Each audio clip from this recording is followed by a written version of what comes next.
et Isabelle Perron. À quel âge devient-on vieux?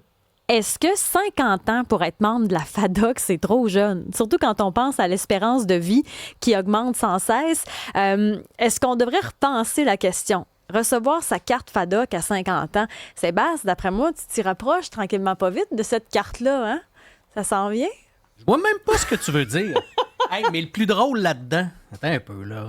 Mon amoureuse écoute pas. C'est Non, parfait. mais non, elle n'écoute pas. Mon amoureuse a passé ce stade. Oh! Et je l'ai taquiné pendant un léger bout. Mais ce que je dis, là, c'est qu'il est jamais trop tôt pour avoir une carte qui te donne des rabais partout. J'adore ça. On a fait ça à notre amie récemment parce qu'elle a eu le 50 ans. Puis c'est la première chose que j'ai fait. Je l'ai inscrite à son insu à la FADOC. Je suis arrivée avec sa carte. Ah, Ça a c'est été mon parfait. cadeau. Hey, 10 par-ci, 15 par-là, 50$ pour 2 ans. Bonsoir, elle est partie. Hey, sur des assurances, sur de la bouffe. Jamais trop jeune pour avoir des rabais. Vive! Vive la FADOC! Moi, je trouve que c'est un scandale. Ouais. Voyons donc, 50 ans. Il me semble que 50 ans, c'est comme ta troisième... Tu sais, il y a le 30, le 40, puis là, le 50, mais il me semble qu'il te reste tellement à faire. Tu sais, 50 ans, quand tu as ta carte, c'est peut-être l'image qu'on a de ça aussi. Tu sais, que c'est les petits vieux et tout ça, mais moi, je trouve que c'est un scandale parce que t'es pas proche d'être une personne âgée, là. Ben, placer aîné à côté de 50 ans, C'est ça. c'est sûr que ça fonctionne pas. Là, on dirait que même 60, c'est jeune. Il y a plein de monde qui travaille à Ben, c'est 60. ça. Faudrait la brander autrement, je pense. Il y a quelque chose à cogiter, en tout cas, parce que peut-être que c'est notre façon de voir la vieillesse qui n'est pas correcte. On va en parler avec Dr Stéphane Lemire, qui est interniste, gériatre et fondateur de la Fondation Âge. Bienvenue chez nous. Ben, bonjour. Belle discussion en perspective. Ben, la FADOC à Moi, 50 j'attends la ans. mienne, là, bientôt. Ah oui, vous ne l'avez pas encore. Ça sent bien. C'est un bon indicateur de ce que vous avez. Mais 50 ans, c'est pas jeune un peu quand on pense aux aînés. Il me semble que 50 ans, tu commences ta vie. Ben, c'est vrai que 50 ans, les gens s'identifient pas comme aînés, puis c'est un des enjeux culturels qu'on a autour de la vieillesse, je pense. On n'accepte pas bien le fait de vieillir, en Occident en général, là, mais plus largement, je pense que les gens réalisent pas que, puis là, on pourrait tomber dans les clichés en disant que vieillir, c'est un privilège, etc. Mais moi, j'aime bien mieux dire que quand tu regardes l'alternative, là, t'es peut-être mieux de vieillir finalement. Euh, parce que l'alternative, c'est mourir jeune. Puis dans le fond, le chiffre, il est pas si important. Avoir sa carte de la FADOC, dans le fond, c'est des rabais, comme disait votre collègue. Puis il faut pas le voir comme la fin de la vie. Là, c'est pas parce qu'on, tu sais, vieillir, c'est le temps qui passe. Là, c'est un phénomène physiologique aussi. C'est normal.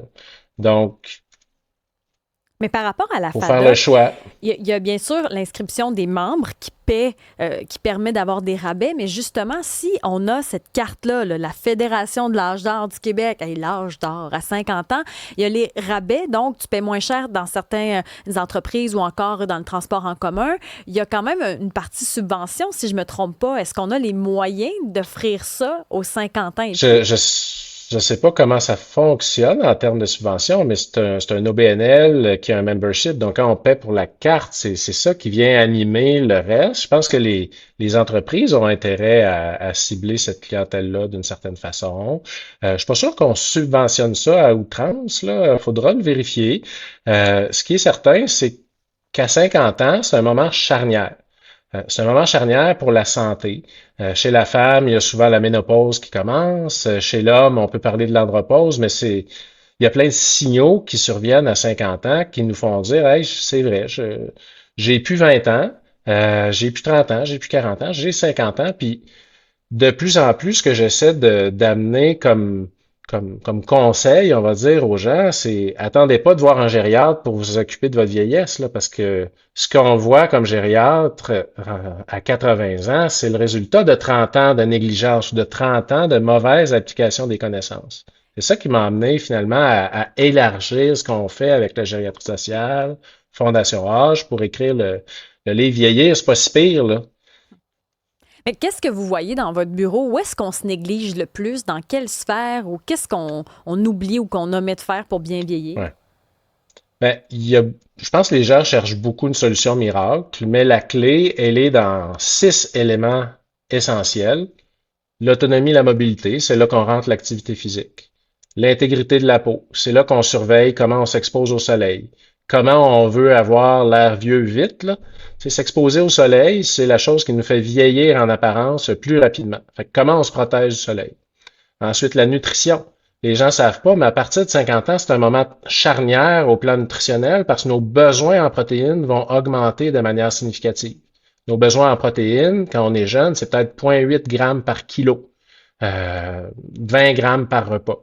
Mais quand on vieillit, le corps a plus de difficultés à produire des muscles, à produire ce que le corps produit avec les protéines qu'on mange. Et c'est vraiment à ce moment-là, on va avoir besoin de 1,1, 1,2 grammes par kilo. Ça monte vite, là. Donc, on a besoin de 25 grammes par repas. On n'y arrive pas si facilement. Fait que là, tu sais, à un moment donné, le soir, c'est facile. Les gens sont habitués. Ils mangent une poitrine de poulet, un filet de saumon, un steak, peu importe. Mais quand tu prends une soupe le midi, il n'y a pas grand protéine là-dedans. Quand tu manges une salade, il n'y a pas grand protéine là-dedans. Puis c'est pas pour dire que la salade, c'est pas bon.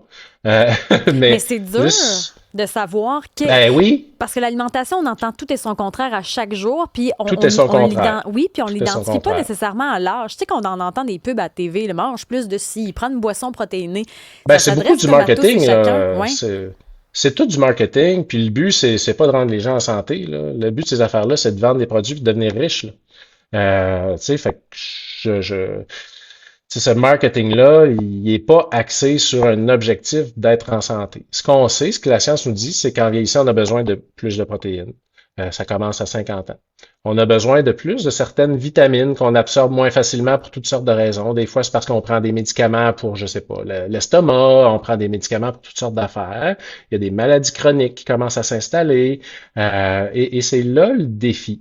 Mais là, on était rendu juste au troisième élément qui est la nutrition. Il y a l'élimination. Le fonctionnement de la vessie des intestins, ça se fait tout seul, hein, mais il y a plein de choses faciles pour régler des problèmes comme la constipation, des problèmes comme l'incontinence urinaire, qui est un peu un fléau chez la femme, là, dans le sens où avec les grossesses, le plancher pelvien s'affaiblit. Avec la ménopause, il s'affaiblit encore plus. Mais qu'est-ce qu'on fait? Hein? On nous On vend sait quoi faire.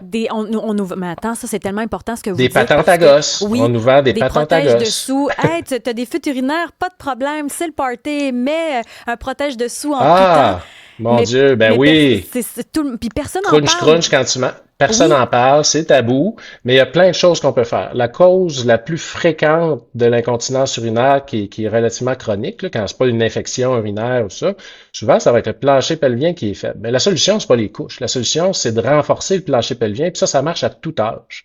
Puis à 50 ans, si on a déjà des problèmes, ça va être juste pire plus tard. Fait qu'on est tous bien de s'en occuper tout de suite, qu'on ait notre carte de la FADOC ou pas.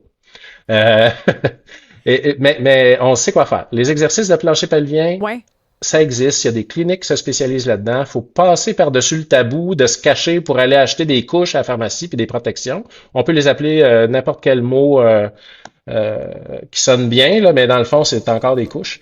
Euh, Mais puis pour vrai, oui. les autres, faut s'occuper des autres éléments aussi. Il faut s'occuper de la mémoire. Pour s'occuper de la mémoire, ben, il faut bouger, il faut bien manger, euh, garder le cerveau stimulé. On prend notre retraite de plus en plus jeune, mais est-ce que de ne pas avoir de but pendant 40 ans, c'est une solution? Je suis pas sûr. Qu'est-ce qu'on se garde pour rester actif, là? Par rapport aux fuites urinaires, j'y reviens parce que je suis contente que ce soit vous qui en parlez aujourd'hui. On n'entend pas. Puis à chaque fois que j'entends des femmes en parler, ben, personne n'en parle publiquement. Les Non? spécialistes, est-ce que c'est difficile à trouver? Puis pour les hommes, est-ce qu'il faut faire des exercices aussi? Puis est-ce que ça coûte cher Ben, de trouver des spécialistes? ben, en fait, l'élément de départ, c'est de bien comprendre le pourquoi de la chose. Est-ce que c'est effectivement le plancher pelvien qui est le problème ou est-ce qu'il y a, par exemple, une infection? Est-ce qu'il y a eu du sang dans les urines? Fait que t'as pas besoin d'aller vers le spécialiste nécessairement. Un médecin de famille est capable d'aider à faire les premières étapes, puis même avant ça, si on n'a pas accès à notre médecin de famille tout de suite, on peut aller voir notre pharmacien. Notre pharmacien, on lui dit, ben, dans les 3 médicaments que je prends, par exemple, il y en a-tu qui peuvent faire que j'ai plus de misère à me retenir? Il va nous le dire, puis il va nous aider à réagir à ça. Euh, on peut aller dans une clinique de physiothérapie qui fait faire des exercices de plancher pelvien. Il va être capable de nous dire, puis faire une évaluation, ça coûte pas 12 000 piastres. Faire une évaluation sans faire tout le processus, ça va coûter 125 piastres. C'est peut-être pas à la portée de tout le monde, mais en même temps, c'est pas des fortunes non plus. Fait que c'est accessible, là. Puis il existe plein de ressources en ligne de plus en plus pour gérer ça. Donc, les solutions sont là, il faut les mobiliser.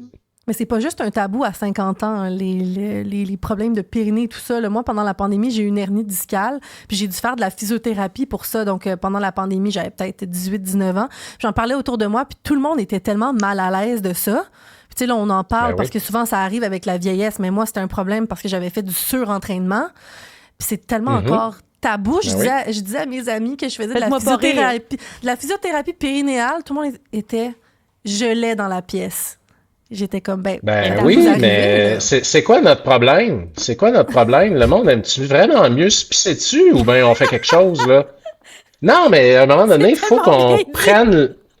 faut qu'on prenne les devants, là, puis faut arrêter de toujours aller voir les spécialistes, toutes sortes d'affaires.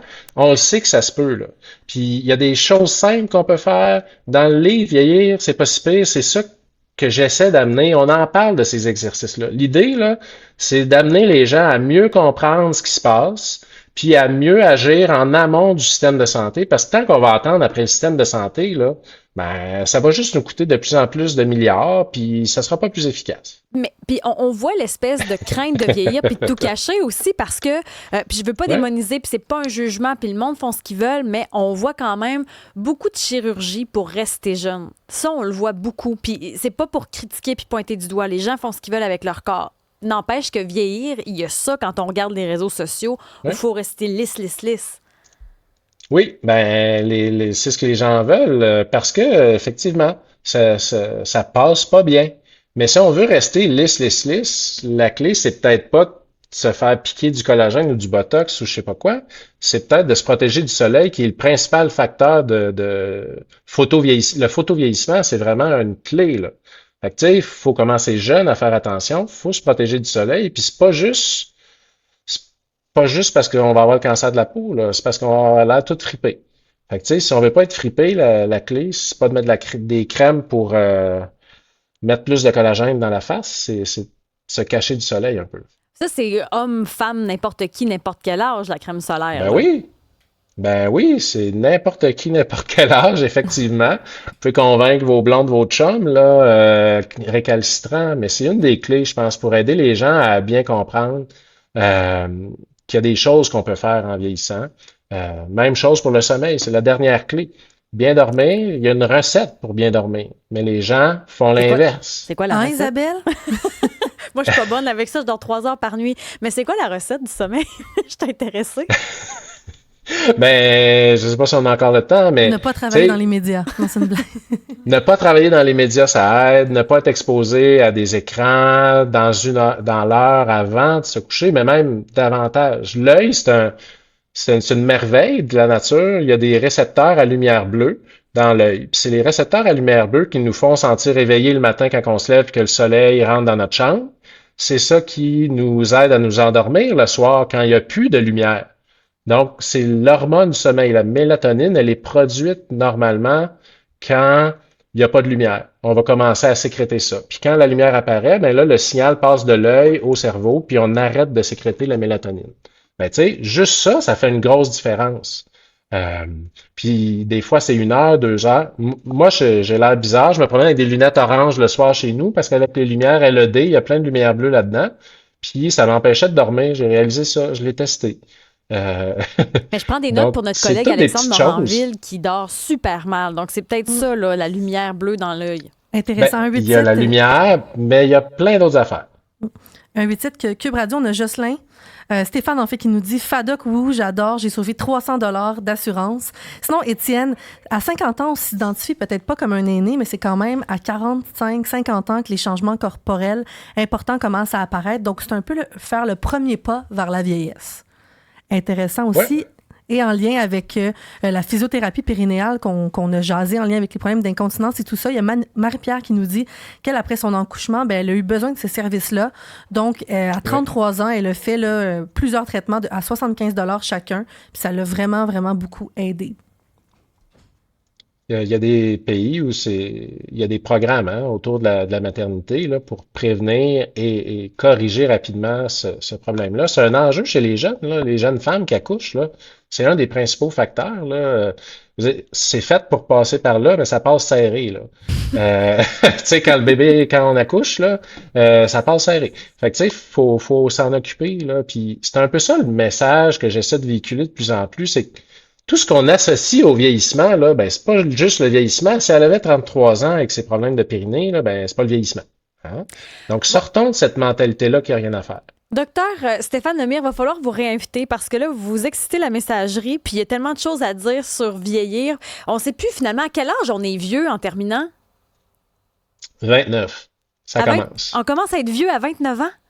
À la fin de la vingtaine, on commence le processus physiologique du vieillissement. Ça aide vraiment pas mon corps de siècle, ça. On est toute une gang de vieilles peaux, ça veut dire.